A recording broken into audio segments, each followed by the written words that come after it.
বলিউডের প্রথম blockbuster hit সিনেমার নায়ক ছিলেন এক বাঙালি।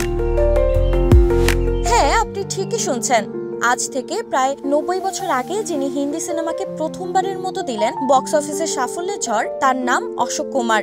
জন্মসূত্রে কুমুদলাল গাঙ্গুলি, আর সেই ছবির নাম জীবন নাইয়া। কিন্তু আশ্চর্যের বিষয়, তারকাখ্যাতি পাওয়ার আগে এই মানুষটি ছিলেন একেবারে সাধারণ একজন ল্যাব অ্যাসিস্ট্যান্ট। 1936 সালের কথা। বোম্বে টকিজের শুটিং সেটে তখন হইচই। ছবির নায়ক নাজমুল হাসান হঠাৎ কাজ ছেড়ে চলে গেলেন পরিচালক বিপাকে প্রযোজক চিন্তায়। ঠিক তখনই এক দুঃসাহসী সিদ্ধান্ত নেন বোম্বে টকিজের প্রতিষ্ঠাতা হিমাংশু রায়। তিনি ল্যাব অ্যাসিস্ট্যান্ট অশোক কুমারকেই বানিয়ে ফেললেন ছবির নায়ক। পরিচালক ফ্রান্জ ওস্টেন তখন রাজি নন, কারণ অশোকের মধ্যে নায়ক সুলভ কিছুই নেই। কিন্তু ভাগ্য তখন অন্য গল্প লিখছে।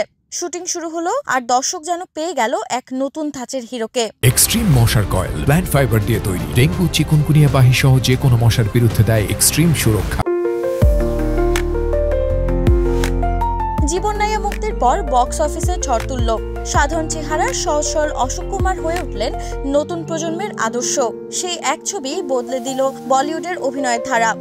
এরপর একে একে অচ্ছুত কন্যা, হাওড়া ব্রিজ, বন্দিনী, চলতি কা নাম গাড়ি, সবখানেই অশোক কুমার যেন নিজের ছাপ রেখে গেলেন। তিনি দেখালেন নায়ক মানেই পরিপূর্ণ চেহারার সুপারম্যান নয়, নায়ক হতে হয় চরিত্রের গভীরতায়। কিন্তু আসল ইতিহাস গড়ে 1943 সালে মুক্তিপ্রাপ্ত কিসমত। এখানে তিনি অভিনয় করেন এক এন্টি হিরো চরিত্রে, যা তখনকার সময় ছিল একেবারে অচিন্তনীয়। দর্শক অভিভূত। ছবিটি চলে টানা কয়েক বছর এবং রেকর্ড গড়ে। 32 বছর ধরে ছিল ভারতের সর্বাধিক সময় ধরে চলা চলচ্চিত্র। সেই রেকর্ড ভাঙতে লেগেছিল 1975 সালের 16। অশোক কুমার শুধু বলিউডের নায়কই নন, ছিলেন এক যুগের দিশারি। যেভাবে তিনি বাস্তব অভিনয়কে পর্দায় এনেছিলেন তা আজও ভারতীয় সিনেমার মাইল ফলক। 2001 সালে তিনি পৃথিবী ছেড়ে চলে গেলেও দাদাবনি নামে পরিচিত এই কিংবদন্তি আজও রয়েছেন দর্শকের হৃদয়ে, বলিউডের প্রথম ব্লকবাস্টার তারকা হিসেবে।